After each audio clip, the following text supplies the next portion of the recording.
the soldier who fought for 3 nations and died an American hero. What kind of man fights for Hitler, then dies a hero in the United States? A fugitive turned legend, a soldier of 3 nations. This is not fiction. This is the hauntingly true story of Lauri Allan Törni, better known as Larry Thorne. And what you're about to learn might change how you see loyalty, war, and what makes someone a hero. Imagine for a moment serving under 3 different flags in the 20th century's most brutal wars.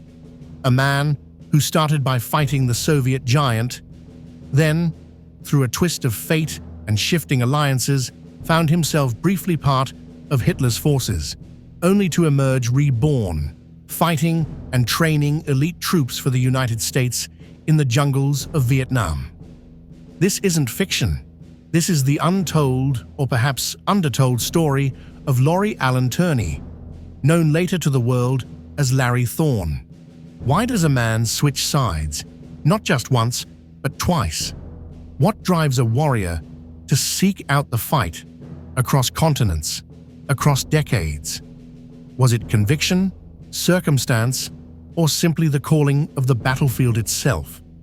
Stick around, because the answers woven into the tapestry of 20th century warfare reveal something profound about sacrifice, identity, and the relentless battle for what individuals believe is freedom.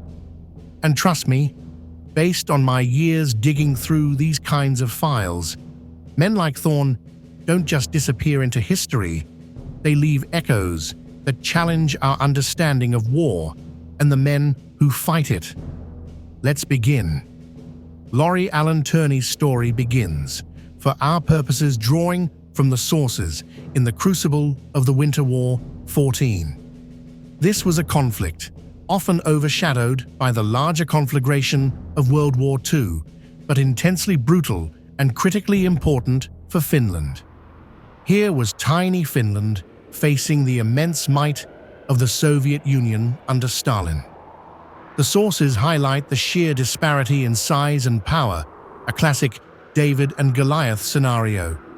Finland, we're told, proved to be a much tougher enemy than the Soviets expected. They employed tactics suited to their terrain and their spirit: skiing infantry, Molotov cocktails, and deadly snipers.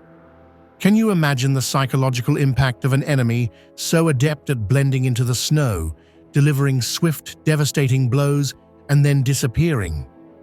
The sources specifically mention the terror inspired by Finnish snipers, and among these tenacious Finns was Lauri Allan Törni. During the Winter War, he served as a Finnish captain. Our sources state that he led an infantry company and distinguished himself for annihilating Russian divisions. That phrase, annihilating Russian divisions, is incredibly powerful.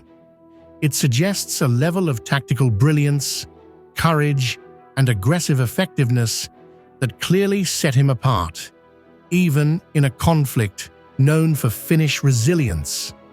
It wasn't just holding the line, it was about destroying the enemy's capacity to fight. This early period clearly forged him as a highly capable, fearless combat leader. Despite the fierce resistance and heavy Soviet casualties, the sources mention approximately 500,000 Soviet troops killed, wounded, or captured. Finland ultimately couldn't sustain the fight indefinitely against such overwhelming numbers. 8. The Winter War concluded with the Moscow Peace Treaty on March 12, 1940. Finland had to make significant territorial and economic concessions to the Soviets. However, Finland managed to preserve its independence. And this is where Törni's path takes a turn that requires careful examination based on the sources. The sources state that, to hold back Stalin, Finland aligned itself with Germany and kept its independence. It was, when Finland later aligned itself with Germany, that Törni's connection to German forces began. He was sent to Austria for officer training and became part of Hitler's forces. Now, this is a critical juncture, and one that historians have debated.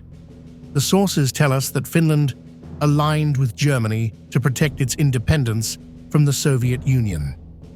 They also state unequivocally that Finland was unique in Europe, outside of Great Britain, for never being occupied by enemy forces during World War II. Törni became part of Hitler's forces after receiving officer training in Austria. The sources don't elaborate on his activities during this period or explicitly state that he fought for Germany in combat, only that he became part of their forces as a German officer. It's crucial to understand the context provided by the sources. Finland's alignment was presented as a means of self-preservation against Soviet expansion. My personal take here is that we must be careful not to project modern understanding or judgment onto the complex, desperate choices made by nations and individuals during World War II. Finland's primary enemy was the Soviet Union, its very existence threatened. Aligning with Germany, in their view, was a pragmatic, albeit controversial decision for survival one. Törni's actions, as described in the sources, followed this national decision. His motivation, as inferred from his earlier and later service, appears rooted in fighting against forces perceived as threats to freedom or his nation, a theme echoed implicitly in the source's note about the cost of freedom. The end of World War II brought another dramatic shift. With Germany defeated and Finland having navigated its precarious position, Törni found himself in a world drastically altered.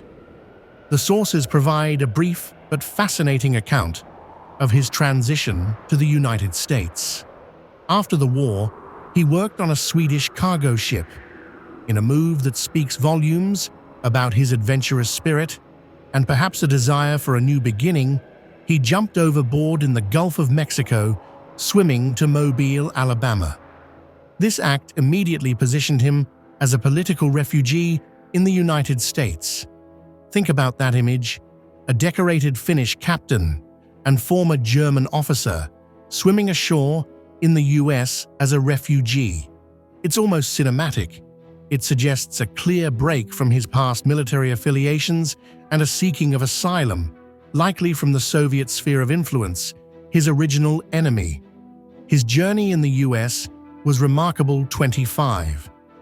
In 1953, Congress granted him residency. The following year, 1954, he joined the US Army. This is where Lauri Allan Törni truly became Larry Thorne. Reflecting on Lauri Allan Törni's life, what truly stands out to me, based on these excerpts, is the extraordinary resilience and adaptability of the man. To not only survive, but excel in combat under vastly different circumstances and organizational structures is a testament to his innate skill and warrior spirit.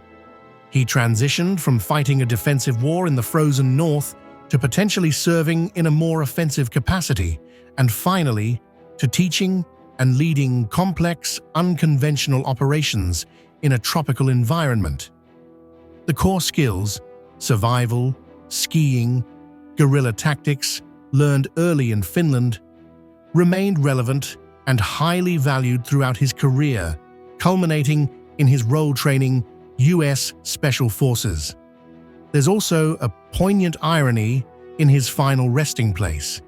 Buried at Arlington, a symbol of American military honor, he lies among soldiers whose nation was an ally of the very country whose forces he was briefly part of during World War II. It underscores the shifting sands of wartime alliances and the complex personal allegiances forged and sometimes broken in global conflicts. His story challenges simple notions of patriotism and loyalty, presenting instead a man seemingly driven by a continuous desire to actively participate in the fight against perceived, powerful adversaries. The sources present his service in a factual manner, listing the countries and roles. But between the lines, I read a story of relentless dedication. Whether it was defending Finland against the Soviets, aligning with Germany when his country did, or becoming a highly decorated American Special Forces officer, Thorne was consistently where the fighting was toughest and the stakes were highest. This willingness to embrace extreme danger, repeatedly validated by his medals, is perhaps the most defining characteristic of his unique career.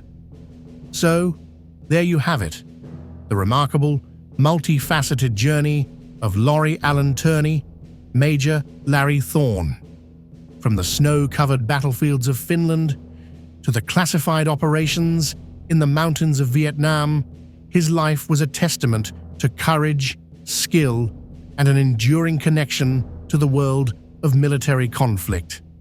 He remains, according to our sources, the only soldier known to have fought for 3 different countries: Finland, Germany, and the United States.